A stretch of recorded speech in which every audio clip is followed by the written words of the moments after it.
এবং বলা হয় যে তরুণরা আশা দেখিয়েছিল, যারা নতুন রাজনৈতিক বন্দোবস্তের কথা বলেছে, তারা আসলে আদতে নতুন রাজনৈতিক বন্দোবস্তের পথ চলতে পারছে কি?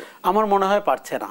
কেননা আমাদের যে দুষ্ট চক্র, লোভ লালসা, প্রচলিত রাজনীতির যে মোকাবেলা করার যে পন্থা, দেখুন তারা গণ অভ্যুত্থানটি করতে পেরেছিল, তারা শেখ হাসিনাকে বিদায় করতে পেরেছিল, তারা ওইরকম একটি অপশাসনকে আমাদের দেশ থেকে ঝেঁটিয়ে বিদায় করতে পেরেছিল। তাহলে তাদের আত্মবিশ্বাসের তো অভাব হওয়ার কথা না। তাদের নতুন রাজনীতির জন্য বাংলাদেশ মুখিয়েছিল এবং তারা মাঝে মাঝে দারুণ সব কথা বলেছেন, তারা বিতর্ক উস্কে দিয়েছেন, তারা আমাদের মৌলিক অবস্থান পরিষ্কার করতে চেয়েছেন, তারা দলগুলোকে বাধ্য করেছিলেন জাতীয় গুরুত্বপূর্ণ ইস্যুতে তাদের বক্তব্য কি সেটি জানার জন্য। কিন্তু যখন আপনি রাজনৈতিক দল করলেন, তখন আপনি যখন নির্বাচনী এলাকায় যান, তখন যদি দেখি যে আওয়ামী লীগ বিএনপির মতো আপনিও শোডাউন করছেন, গাড়ি বহর নিয়ে যাচ্ছেন, কালো তালিকাভুক্ত লোকজন আপনাকে অর্থায়ন করছে, আপনার রাজনৈতিক দলের অফিস দেখলে লোকজনের সন্দেহ হয় এই অর্থ কোত্থেকে আসছে, অথবা আপনি বড় কোনো কুখ্যাত শিল্প গ্রুপ থেকে টাকা নিয়েছেন কিনা এই ব্যাপারে আপনি কোনো বক্তব্য দেন না। আরও একটা জিনিস হচ্ছে যে রাজনৈতিক দল চালাতে হলে তো খরচাপাতি লাগবে। আপনাকে যারা ডোনেশন দিচ্ছে, দান করছে, তাদের কথা আপনি প্রকাশ্যে বলে দেন। আমি তো জাতীয় নাগরিক পার্টিকে চেয়েছিলাম বিএনপি আওয়ামী লীগের মতো না ব্যবহার করে স্বচ্ছতা জবাবদিহিতা আনবে।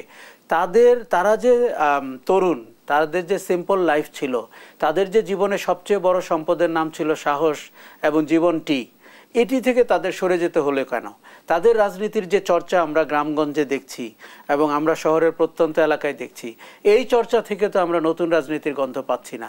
ফলে তাদের হাতে রাজনৈতিক বন্দোবস্তকে কিন্তু অনেক মানুষ ভয় পাচ্ছেন এবং তাদের কাউকে কিন্তু আমরা তুলনীয় হতে দেখছি এবং সামাজিক অপরাধীদের সাথে, এবং তাদের ব্যাপারে কিন্তু অনেক অভিযোগ তৈরি হয়েছে যার তেমন কোনো জবাব কিন্তু আমরা পাইনি।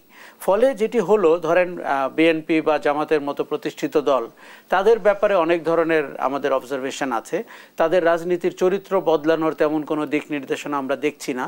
কখনো কখনো তাদের প্রধান নেতাদের দারুণ সব ব্যবহার দেখছি, কিন্তু একটি দল তো শুধু প্রধান নেতার 2টি 4টি 7টি গুরুত্বপূর্ণ বক্তব্য থেকে হবে না। তার সংগঠন কিভাবে ব্যবহার করছে, তৃণমূল পর্যায়ে পর্যন্ত তাদের রাজনৈতিক দল রাজনীতি করছে কিনা, তাদের নেতৃত্বের আচরণ কেমন, তারা কি রাজনীতি বোঝেন নাকি তারা বাংলাদেশকে আরেকবার জিম্মি করতে চাচ্ছেন, এই কথা কিন্তু বাজারে আলোচিত হচ্ছে। এবং নতুন রাজনৈতিক সংগঠন জাতীয় নাগরিক পার্টি, যারা একটা ডিফারেন্ট ফ্লেভার নিয়ে নতুন রাজনীতি উপহার দিতে পারত, তারাও মনে হচ্ছে ট্র্যাডিশনাল পথে হাঁটছেন এবং তারা কেন যেন মেনে নিয়েছেন, আপোষ করেছেন যে এভাবেই রাজনৈতিক দল করতে হয়, এভাবেই নির্বাচন করতে হয় এবং এই লাঠিসোঁটা নিয়ে, গাড়ি বহর নিয়ে, আপনার অপ্রদর্শিত অর্থ নিয়ে পার্লামেন্টে চলে যেতে হবে। তাহলে আমাদের দুঃখটা হচ্ছে যেই শুদ্ধিকরণের কথা আমরা বললাম রাজনীতির, কোনো অংশই কিন্তু সেই ক্ষেত্রে এগুলো না। এখন দেখুন, জনগণ যখন রাস্তায় নামে তখন আপনাকে পালিয়ে যেতে হয়। এখন আপনি কি আশা করেন প্রতিটা বিষয়ে জনগণ রাস্তায় নামবে? সে তো একবার বলে দিয়েছে সে কেমন দেশ চায়, সে কেমন রাজনীতি চায়, সে কেমন সরকার চায়, কেমন নেতৃত্ব চায়। এই কথা বারবার তাকে বলতে হবে না। ঢাকার দেয়ালে এখনও পরিষ্কার লেখা আছে তারা কেমন দেশ চায়। কাজী রাজনীতিবিদদের, তারা যদি দূরদর্শী হন, তারা যদি সত্যিই চান তাদের হাতে দেশ নিরাপদ থাকুক এবং তারাই দেশ শাসন করুন, তারাই পার্লামেন্টে থাকুন, তাহলে তাদেরকে দারুণ করে ভাবতে হবে এবং চাতুর্যপূর্ণ আচরণ করে একটা যেন তেন নির্বাচন করে ক্ষমতায় চলে যাওয়ার আইডিয়া থেকে বেরোতে হবে।